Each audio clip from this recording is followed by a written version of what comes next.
and now it's time for interaction. We will now have open discussion with experts from industry, teachers and students. Topic is, where do we go from here and how? I kindly request Sunil Kulkarni, CEO of Fidel Softech, to facilitate this open discussion.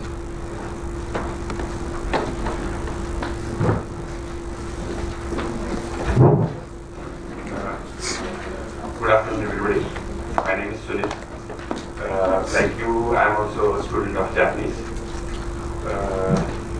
So this morning, thank you rather to all the dignitaries, the Pradeshistan, for arranging or having this platform, or bringing everybody together. I am also meeting a lot of my colleagues after almost 20 years or so.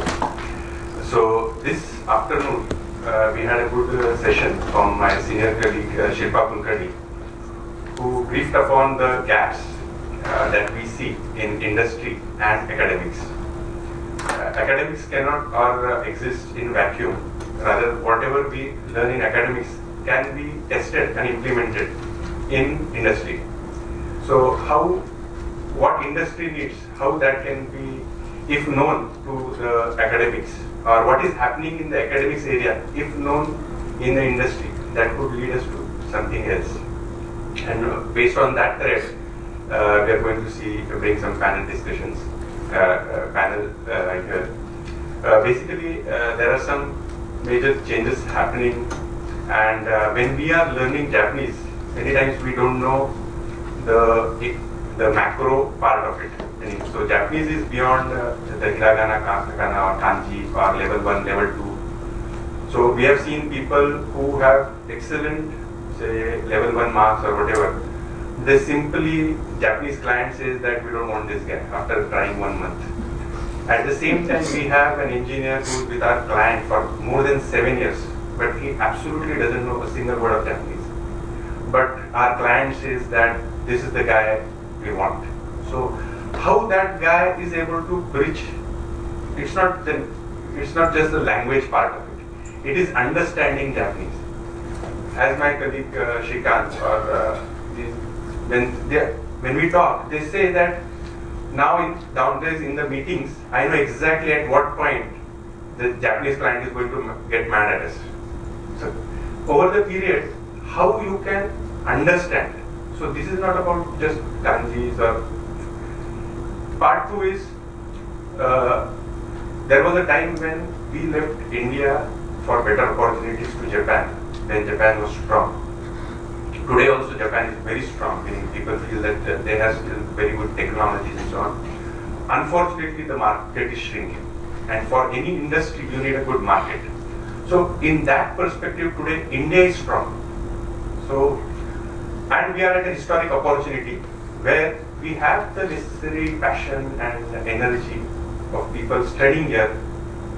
And today there are more than 20,000 Japanese companies registered in China, but hardly 1,600 companies in Japan. There are more than 70,000-80,000 Japanese in Thailand, but hardly 6,000 or 7,000 Japanese staying in India. So when a Japanese company has say 100 yen to invest, they can go to Vietnam, they can go to Thailand. So when we are taking our bags and going out for sales, it's not that I am selling my company or my skills. It's I am selling my country. Like, first come to India. You might want to go to Ahmedabad, Chennai, wherever, that's fine. But how we can bring that company to India is our first thought. And there, then how we can show that India is ready as an infrastructure, as people, as skill sets becomes prime. So it's not about again kanji or this thing. So with all that, those macro points, today I'd like to invite some experts or seniors or colleagues from the industry as well as academics, hear their thoughts, what they see is happening. The first 25, 30 or 50 years we saw from 1965 to 2015 was spent in just building the infrastructure, the readiness. We stood on the shoulders of our seniors like Pradeshi Sensei. And then today we have colleagues like Manasi-san who are trying to build up again a new generation of craft. So next 50 years, how can we build or leverage this platform where India is also getting strong, and we invite the remaining 19,000 Japanese companies to come to India and invest. So, without taking much time, I'll invite some colleagues here. One is Mr. Ullas Acharya. Then I'll also like to invite Varsha Kumikar Sensei, Shruti Deshpande, Shailesh Dade.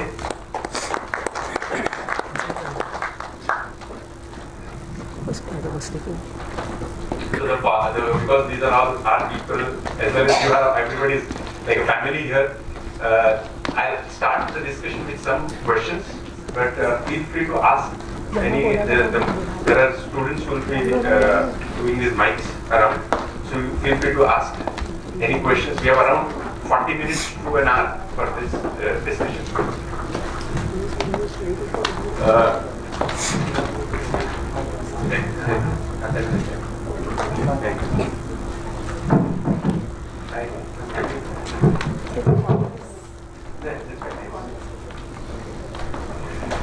So just I was just because we used to study together. I know some of them, but I'll briefly introduce.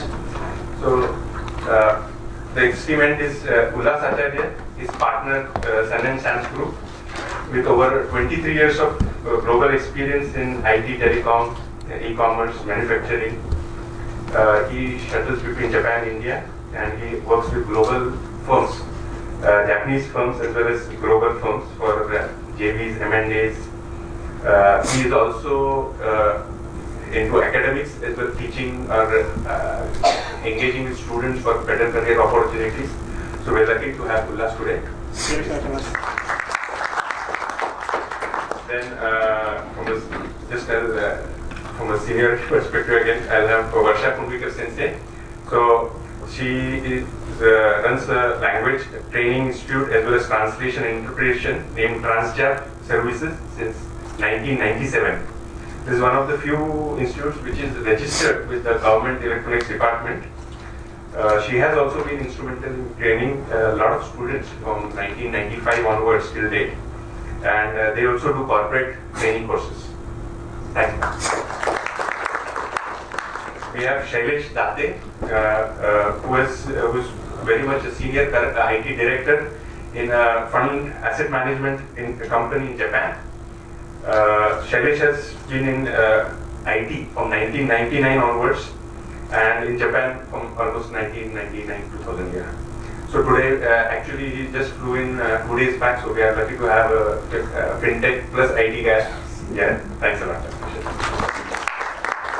And then we have Shruti, who has a mix of academics as well as some IT. She is teaching in Pune University as well as project manager at Twitter. So she is also involved in project executions between Japan and India.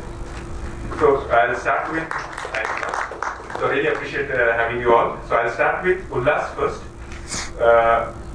You see a lot of infrastructure projects happening between Japan and India, and so a lot of Japanese companies are coming. So when they come here, what type of services are required for them to set up, and for that, what type of skills are required from a student or a new grad or Thank you, Sumesh.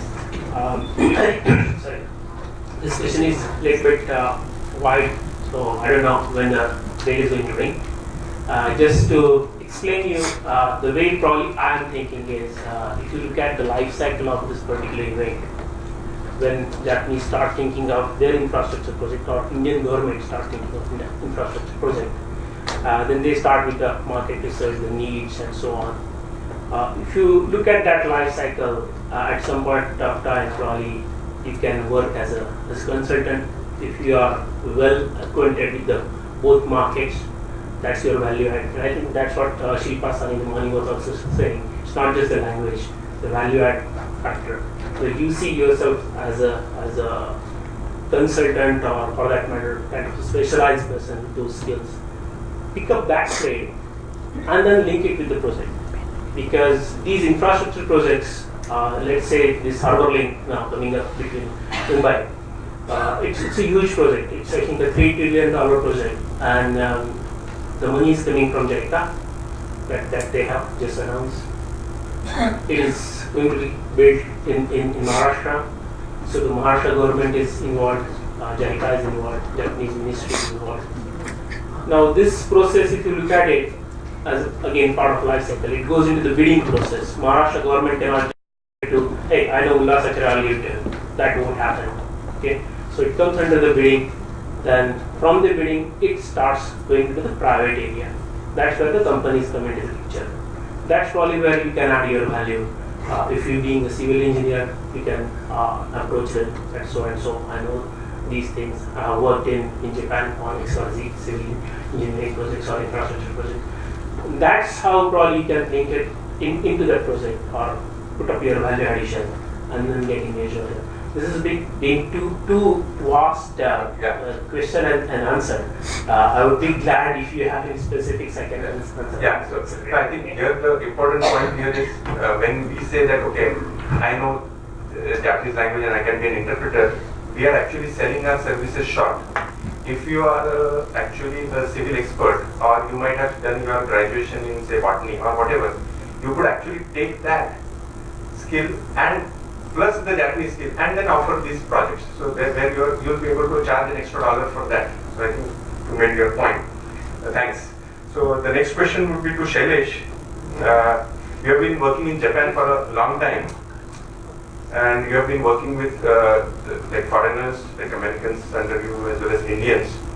Which skills do you think would help a newcomer or to be successful in Japan?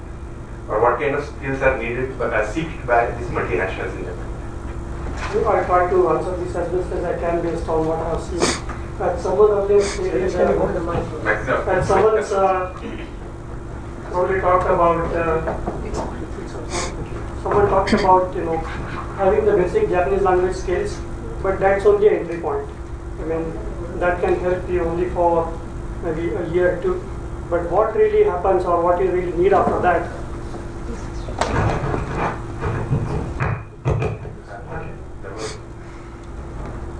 Okay. I'll repeat. Initially, when you go there, basically the language is your entry point. But that's it.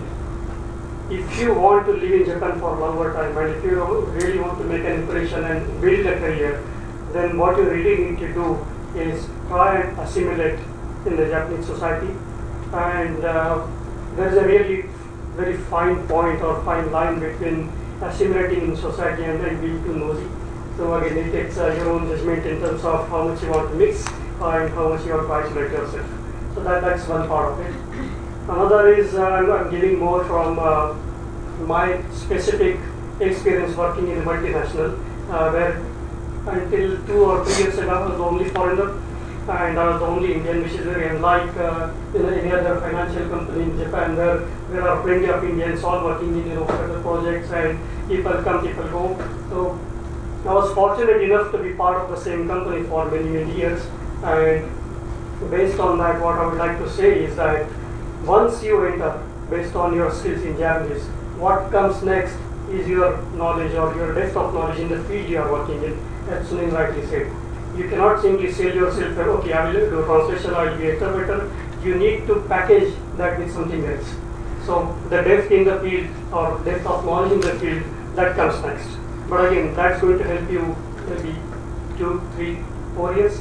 But if you really want to be there for decades, want to make a name, want to make an impression, then you need to begin with how do you reach, or how do you make sure that your reach goes across the organization. It cannot be limited to your department, it cannot be limited to your floor, or if you are a multinational, it cannot be limited to just Japan. Because when you are in Japan, obviously people know that you know Japanese, but they assume that you have very good English skills, and they assume that you have very good communication skills in general. So they kind of rely on you to talk to the overseas colleagues. It's not only about the language, knowing language or not knowing about it. It's more about, okay, if I ask this guy, he will be in a very good position to communicate. And by communication, it's not only relying on the message. It's pursuing the people. It's trying to understand their arguments. You are representing your company and making that dialogue. You may not be a CEO, you may not be MD, but you still play that role to some extent.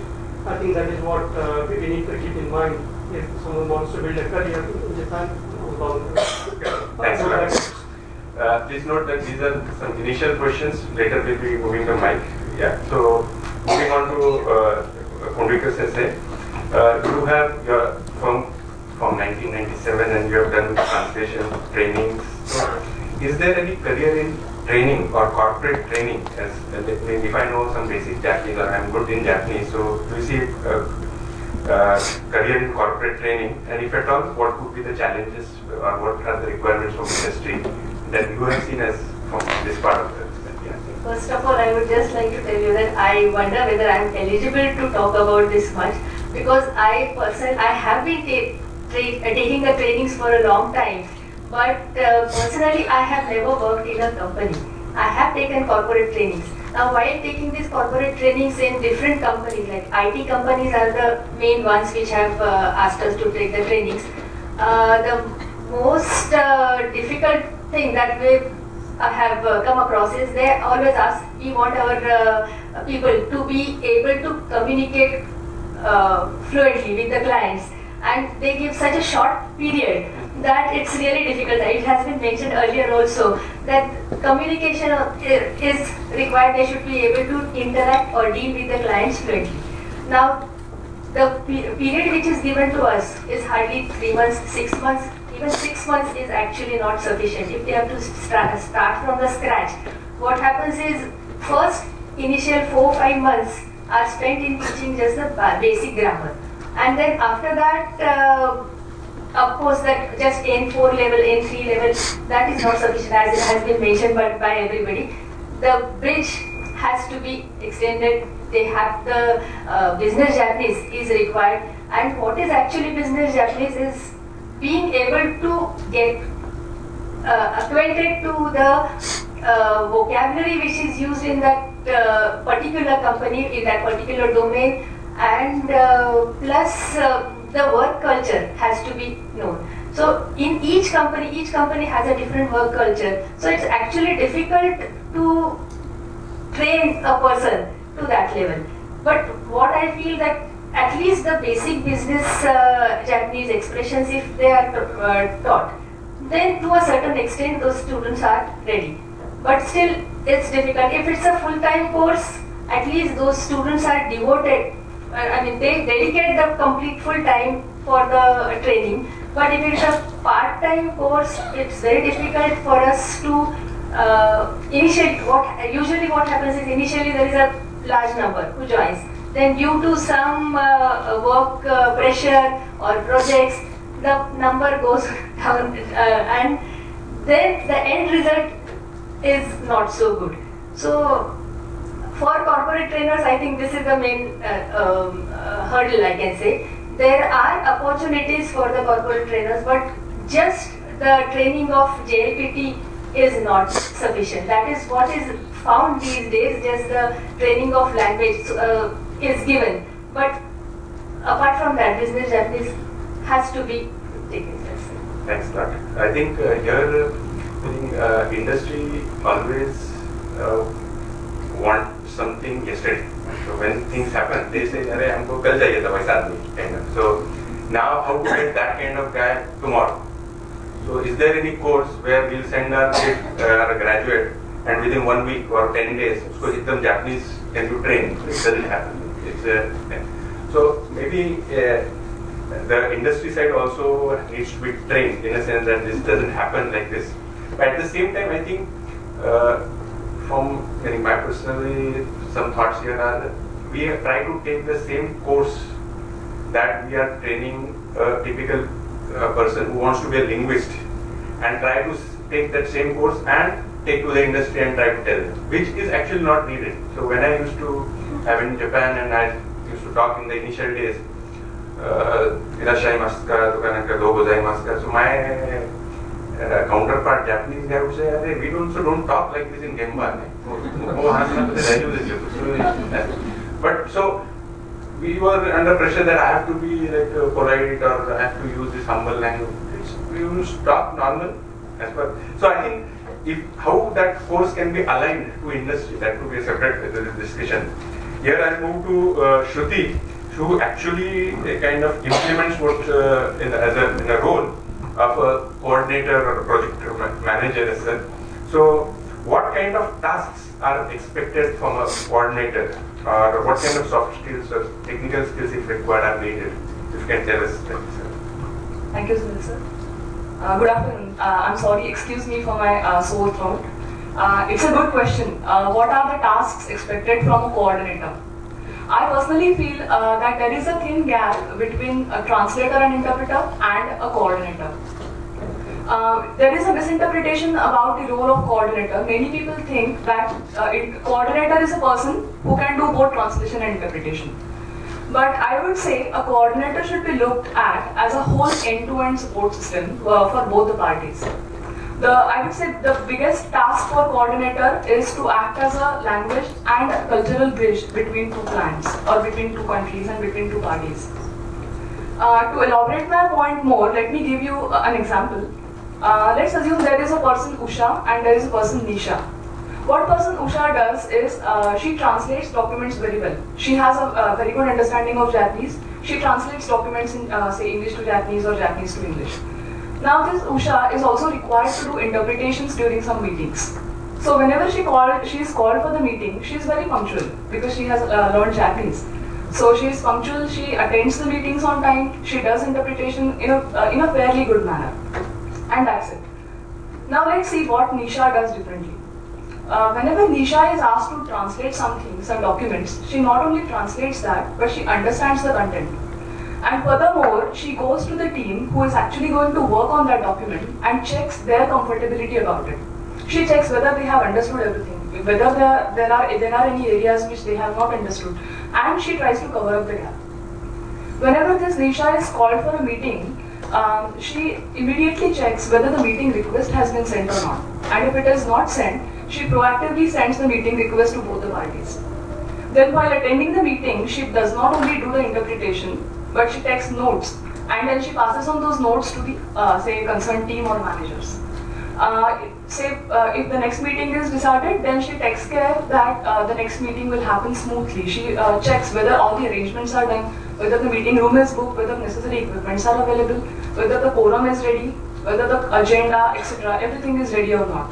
So the main role of Nisha is not only to translate and interpret, but to make sure that the meeting is conducted smoothly. So this is what I think is the role of coordinator. That is the differentiator between translator and interpreter and coordinator. So about talking about skills required for coordinator, there are two skills maybe, technical skills and soft skills. So talking about technical skills, yes, if the coordinator has good technical background, has sound technical knowledge, then it definitely helps to conduct project execution smoothly. However, I personally think that all depends on the domain in which you are going to do the coordination. Say for example, if it is a manufacturing or a say medical domain, then knowing the terminology would definitely help you a lot during your coordination. But as far as my experience goes, I would say rather than focusing on strong technical skills, if you have a very good understanding, if you are very active, proactive I would say, and if you are aware about the things going around, then that should help you a lot. Talking about soft skills, if the coordinator knows the cultural gaps, knows the culture of both the parties well, if the coordinator understands both the cultures, follows manners and etiquettes followed in both the countries, then that should be more than enough. Then the soft skills part is already taken care of. Sure. Thank you. Thanks, Dr. Yeah. So with this, now I'd like to open up the questions to the floor. So if you have any questions, any particular related to, yeah.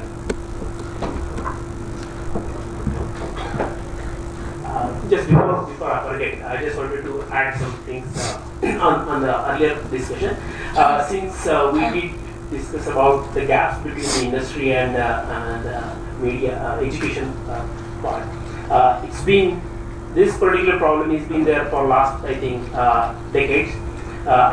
Fortunately, unfortunately, I was in Akabun Kai of Tokyo University, and I was again the same panelist, and there the same discussion was there that where the Tokyo engineers are when they get recruited into the companies, they are almost useless. And that's how the wording was. Even the Tokyo University professors were trying to defend it, and we, again, industrialists were trying to provide some different picture. Fortunately, I just came across with some of the latest information. That's the reason I took up the mic, just to share it with you. Now I think the gap is getting narrowed day by day. IIT Hyderabad has been funded by JICA for about like $100 million in order to build their complete infrastructure. Then IIT Gandhinagar is funded with Suzuki and Canon. They have put a lot of infrastructure over there, and the training is being made so that the new recruited can very well get into the companies without having any friction. And today's sponsor, I just heard from Prashant Sir, that is Bharat Coach, who helped for Polishi, just to promote their name. They are doing very well exercise working with ITI over here, so that they can train the ITIans and then get them into the company without having much of hassle. So these are the bridges I think they are trying to build between the industries and the education part, which probably we will see in more down the line to our place. Thanks. So with this, if you have any particular question directed to any teacher or myself or any, please feel free to ask. We have a lot of people time here. 20 minutes. Yeah, sir. I have a comment. Yes. Mike? Mike. I started my career as a mechanical engineer and then became a linguist. I played the roles in both the games. So I would like to say some things that were missing in the talk before. Most of the people talked about service industry. There was no discussion about manufacturing. And I remember Ullas replaced me in Bharat Forge, where we did a lot of forgings and we made many components of many trucks, tractors, vehicles running in all of India, wipers and aside from glass and mirrors and everything. And in both the sectors, I think there is one thing common, which is called as the golden triangle. If the cost is optimal, quality is highest, and delivery is in time, the customer is before you. The golden question we have to ask is, are we hitting this golden triangle or not? Is our quality good? Is our cost optimal? And are we delivering on time? And then we have to ask the rest of the questions afterwards. So that's what my first suggestion is. Second thing was a comment to what Sunil said. I think language plays an important role in communication. You need not be a linguist, but you should know what communication is. My grandmother never went to a school, but she was an effective communicator in 3 languages, and that's the reason I became a linguist. I wanted to know what happens in her brain. So, if you meet, I did interpretation, and Ullas knows I met many CEOs of Mitsubishi and big companies. When I meet them, I can't use ordinary language. I have to be polite because they are at a position where they deserve to be talked to in Keigo. And not only me, but every Japanese colleague who comes, he speaks to them in that language. So that's what the point Noda Sensei mentioned, who is talking to whom. And that's very important. When you go to a restaurant, simple example, when you go to a restaurant, you count human beings as mei. So they will be asked, namme sama desu ka? And you will say, samin desu. You are talking about the same people. But one person is saying, namme desu ka? You answer, samin desu. So even the counting classifier, you have to choose in a situation in who is talking to whom. So I, as a linguist, personally feel that you may not become a linguist, but you should have very good knowledge about language and the culture behind it, which is extremely essential to start the conversation. So that's what my second point. Third point is communication in Indian society, which I've been studying long, even for this seminar. I write an email to 5 people, I get an answer to my project, and rest 4 people don't know what was the answer that I got. Then I have to forward that mail to all these 4 people. So communication in Japanese, as you know, they say horenso, hokoku, renraku, so that this I see missing as a part of our culture. So that has to be studied in Japan. And I would like to know whether you will agree with me or not later on. About one point,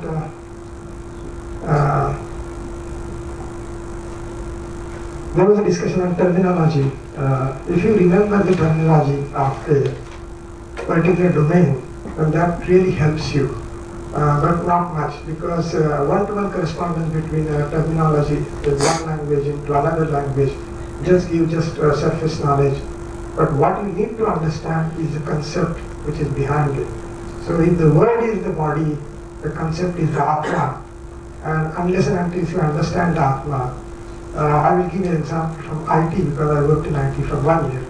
And the first thing I was told, hey, isko comment out kar do.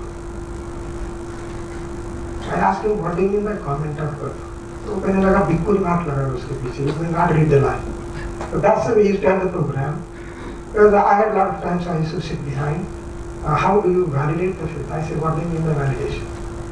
So error faith na chahiye. Show me.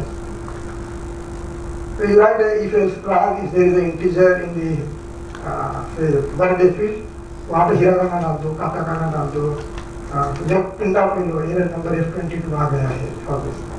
So I understood the concept because I told the company very clearly that if you hire me, then you have to train me first and make me understand what you're doing. Otherwise, I don't do interpretation. Otherwise, I don't do translation. So we have to tell the industry that we are not parrots. You just hire us and start, okay, take this language from here and start splitting up something else. You need to tell them you have to invest money and time in me, train me first, make me an expert of chemistry, make me expert of whatever domain and all those things. And my guru told me that knowing a language is having a golden ring, but if you understand the concept, is having a diamond on it. So this is the domain language plus language together. So that's what I felt after listening to all of you. And I have a couple of questions, but I will let other people ask, and then if there is a time, I will talk to you in the evening. Sure, thanks a lot. Thanks for your points. I think your points are extremely valid, and they put in again a different perspective. But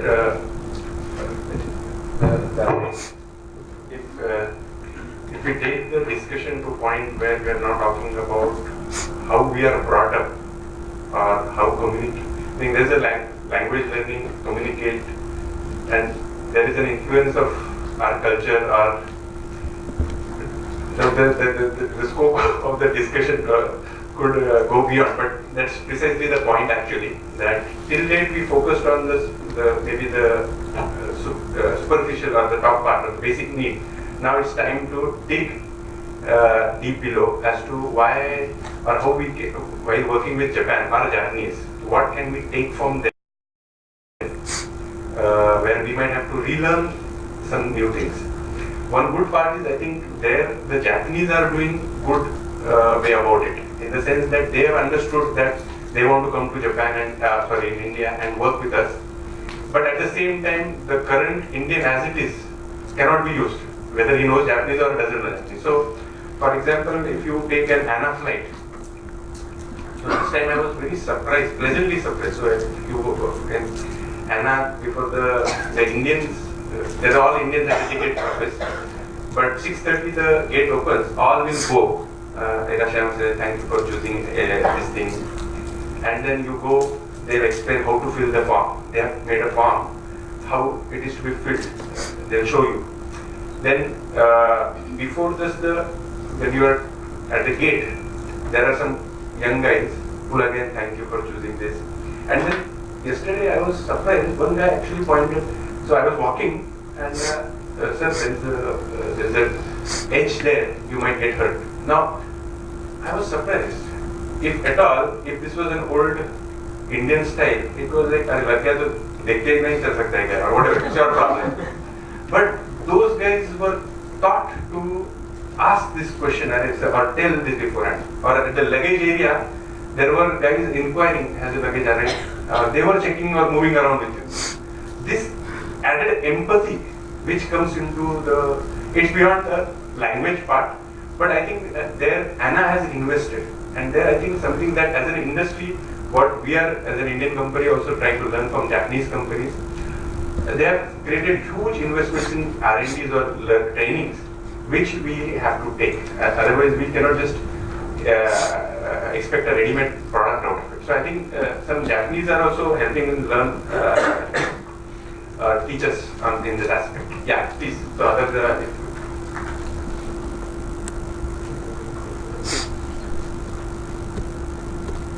it could be about academics. It could be directed to Damle sir or this say or anybody of us. Yeah. To or them as well. There are many. It could be Marathi, English, Hindi, Japanese. कशाचे विचारले झाले?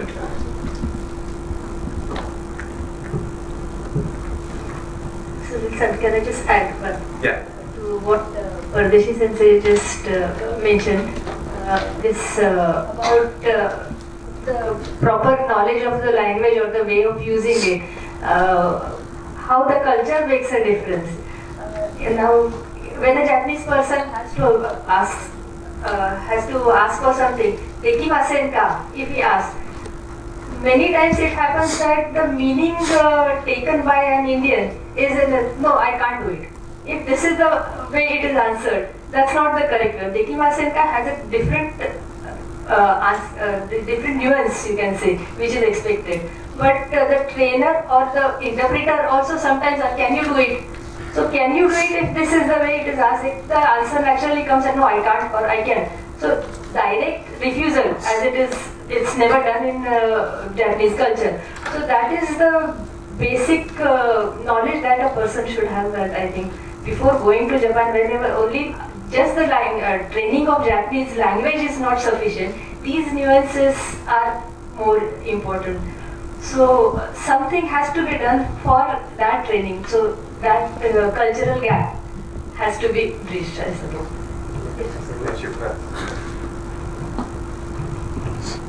I would like to comment here on what Gurvikar Sensei said.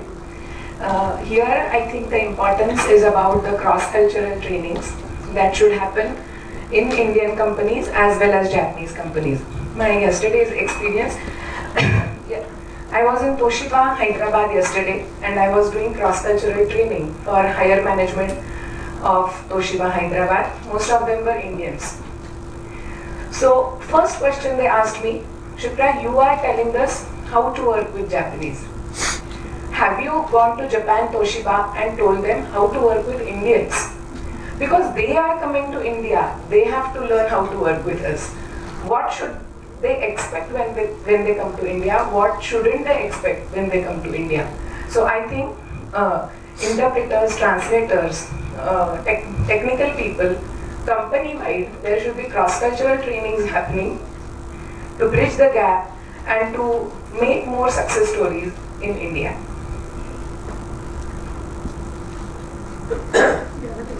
Yeah.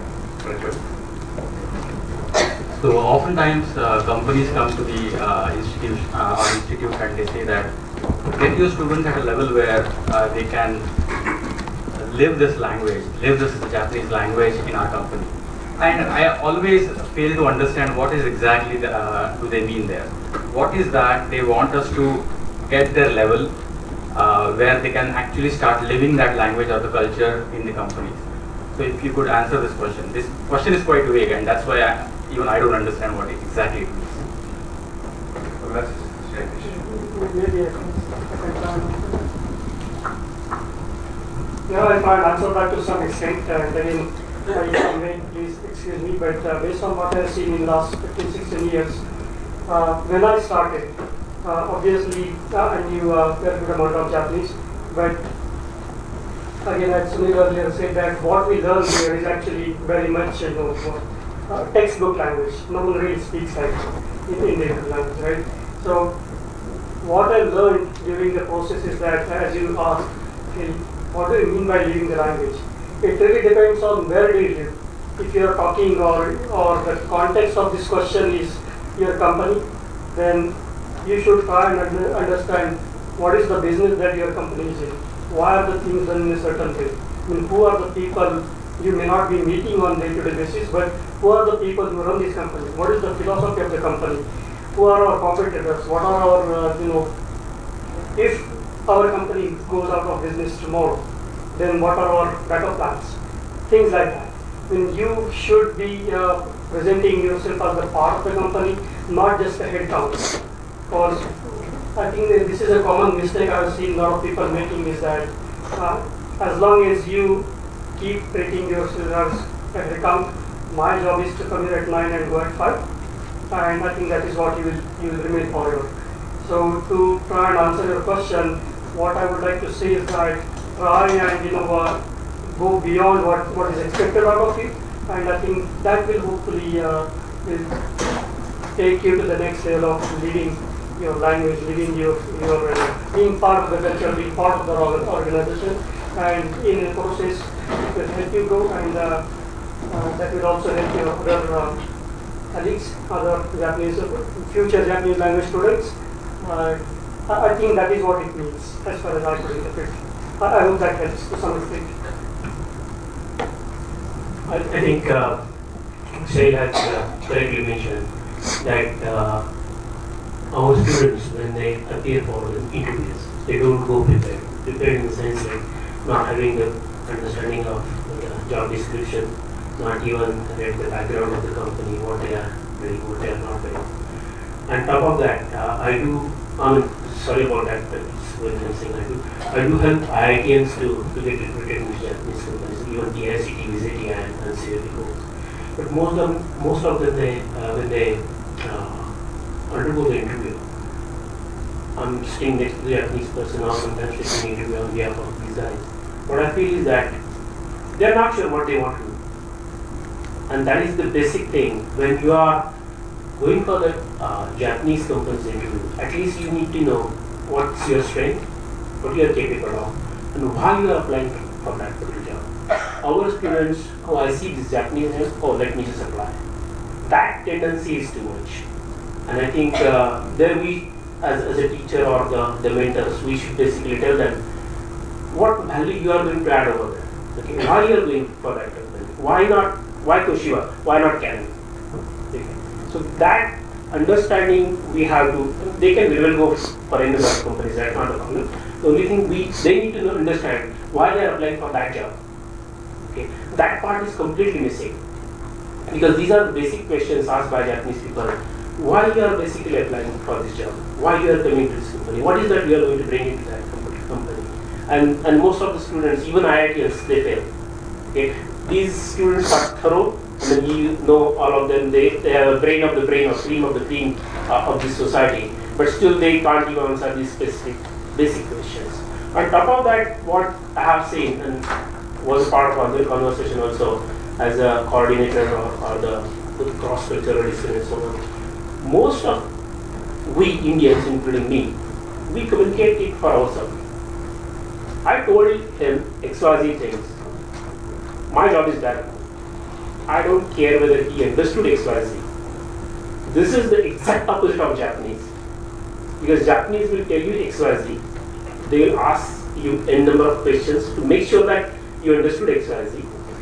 Or they will at least ask you, are you clear? Are you comfortable? Can you do this?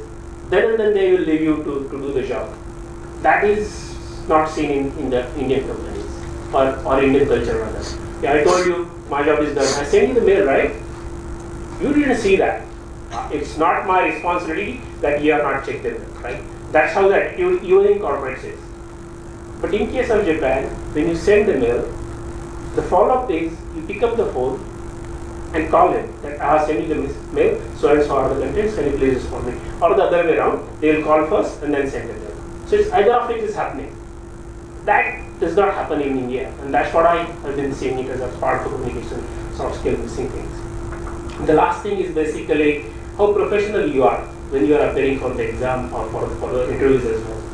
I have seen students coming in jeans with t-shirts, don't know what color of their hair is, and you can't appear for the Japanese companies interview in that particular posture. So there is this cultural gap as well.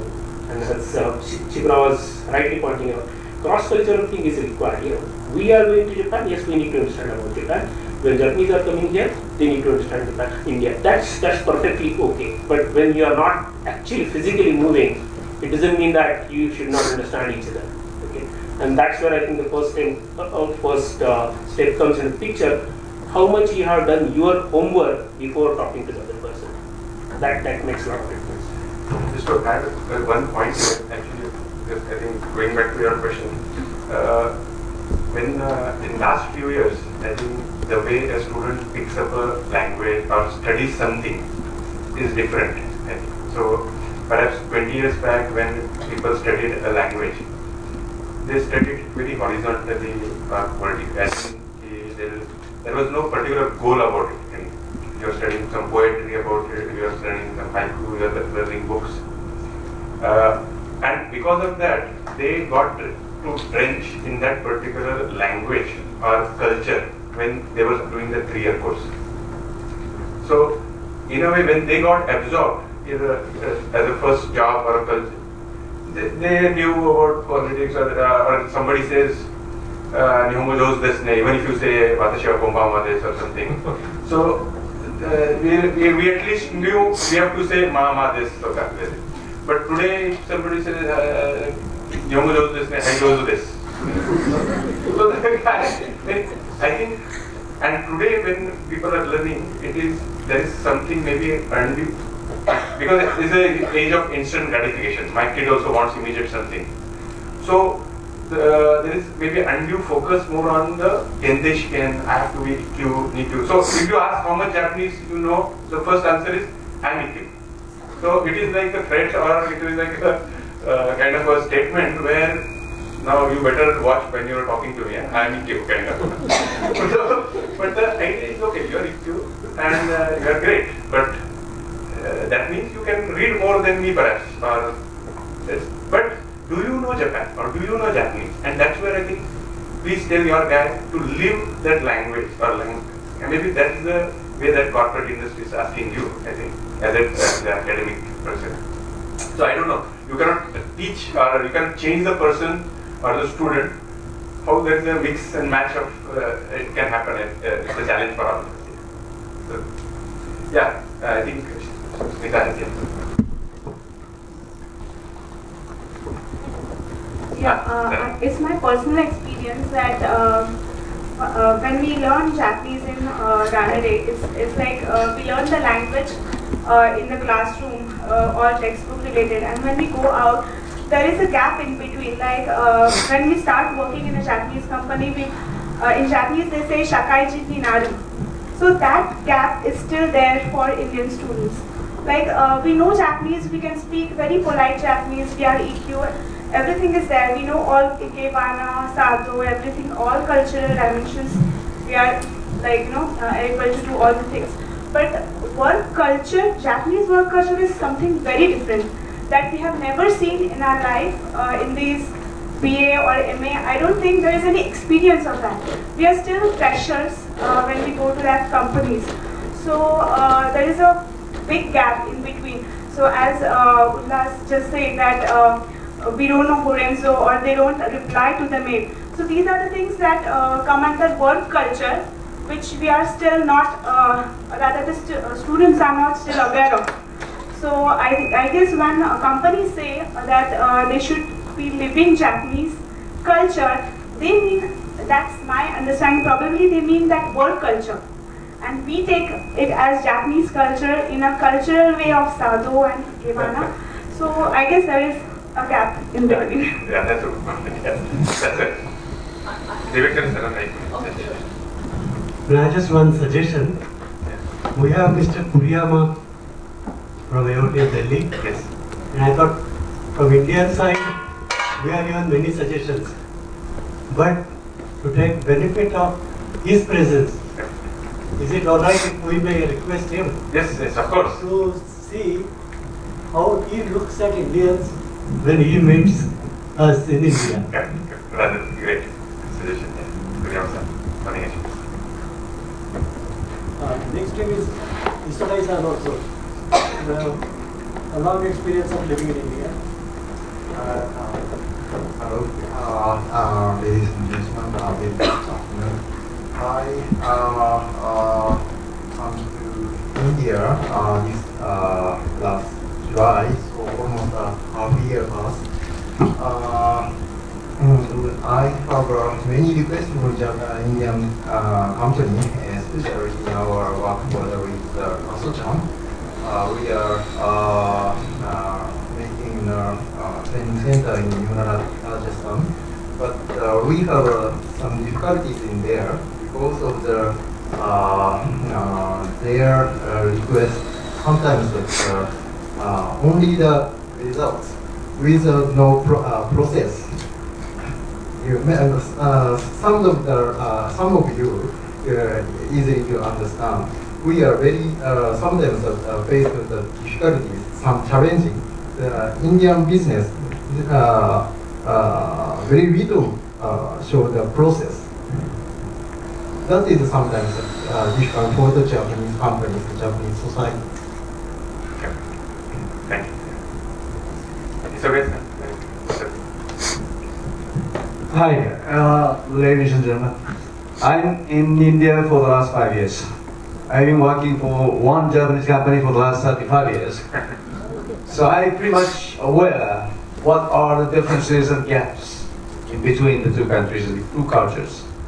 What I suggest that both sides is to look more seriously into learning each other out of the benefit from each other. For example, the people in Japan, they automatically learn the Japanese style.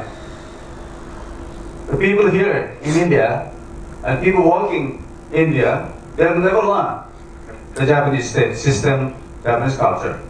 Even in my company, 30 years old here in India, we are learning still, and we are adopting intercultural relations every day.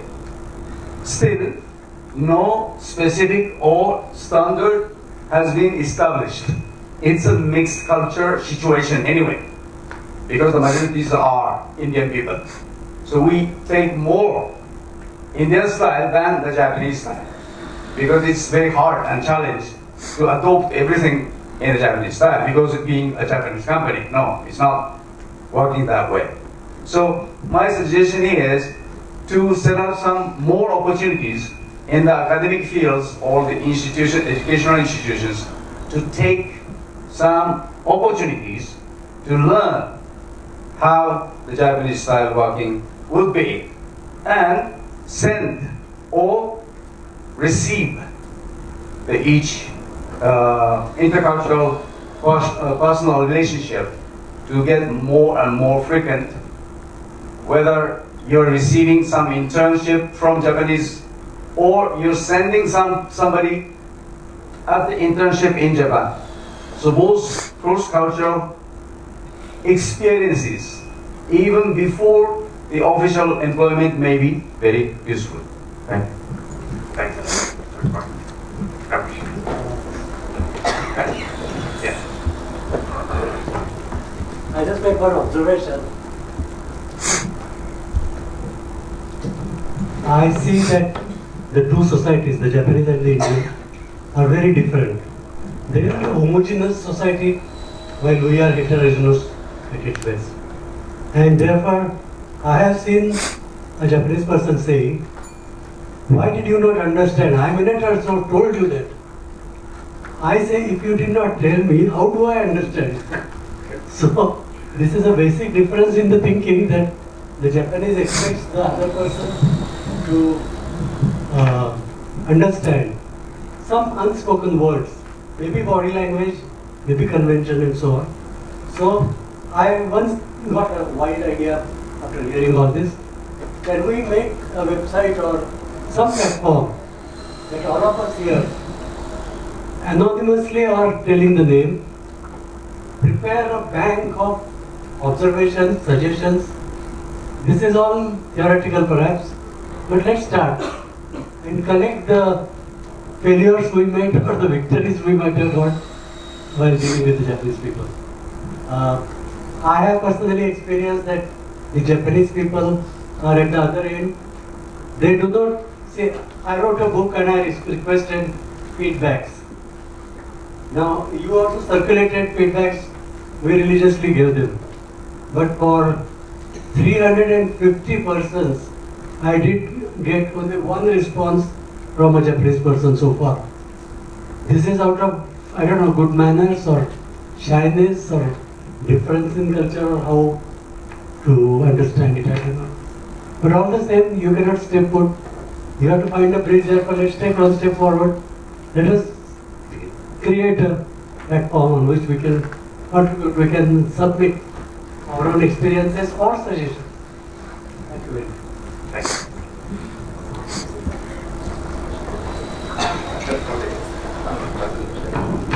So I think some good takeaways from, meaning there is a comment that would come from Pardeshi Sensei as well, but some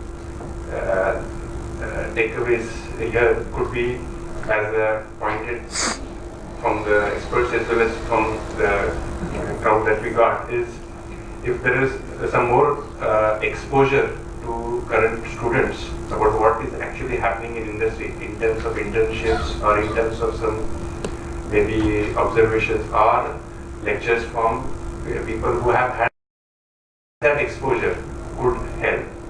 Two is there could be more serious interaction between the local Japanese companies here, the local Indian companies as well as the academics, where we get more serious interactions about each other and without what we can take best out of each other's culture.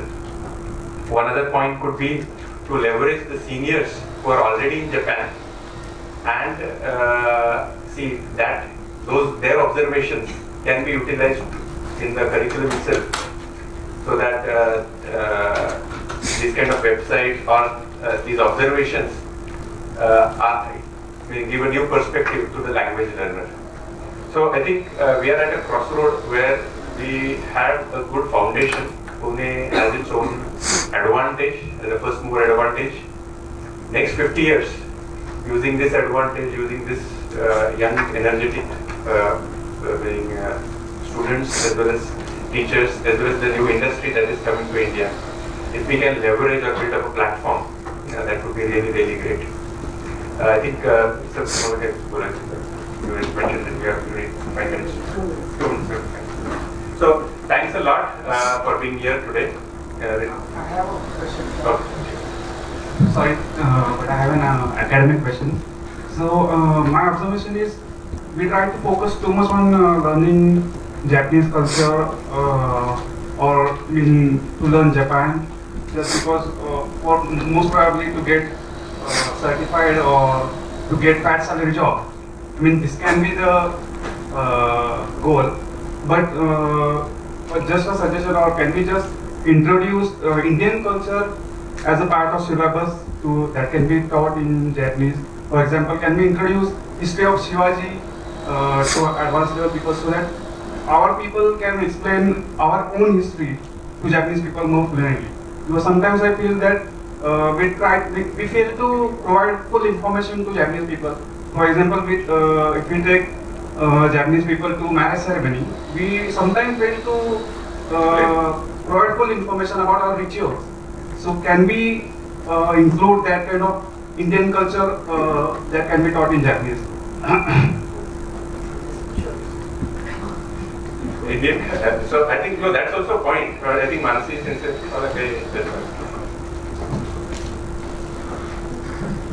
I appreciate that you could find out this aspect of education. For cross-cultural communication, this is very necessary that our students know our own culture better before learning any other country's culture. And here at Maharashtra Vidyapith, I am really glad to say that for the first year students, we have made Indology as a compulsory subject. Indology means knowing your own Indian culture and history in brief. So for last few batches, our students are learning the history of Pune or near the places, the heritage sites nearby Pune, and the culture in deeper way. So we have started in a way, and we want to make the success. Let's see how it goes. Thanks a lot. Thanks a lot. Really appreciate coming all the way. request Meena-san to hand over mementos to all our panel discussion members.